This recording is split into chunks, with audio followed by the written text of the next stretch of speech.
So, usually what we do is we then talk about, well, where's the industry going now? And so now that we see there's this challenge where there's all this growth of demand, the challenge is that there has to be more aircraft delivered, and we know there's backlogs of aircraft deliveries, of course, but then how do we satisfy that demand? That's kind of the next question. And companies like Charlie Bravo Aviation are helping people to buy jets, and people like One Flight are helping people to be able to charter, jets. Now, how did you respond to that demand? What basically, what did you guys do?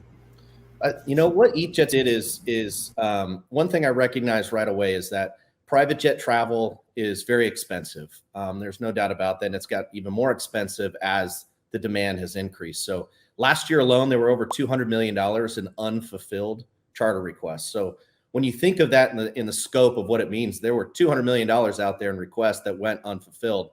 And so immediately I thought is, how can I bring something unique to what's been around for a long time and has worked very well, but also tie it and take advantage of the technologies, the Web3 space and crypto space. Yeah, bringing crypto into it, and Gabe, I know that what happened actually was, like I said, about 3-4 months ago. Gabe and I were researching the different people that are involved in different aspects of blockchain and aviation. And Gabe, you came to me and you said, "Hey, you need to check out these guys, ETHJets." And I'm like, "Who?"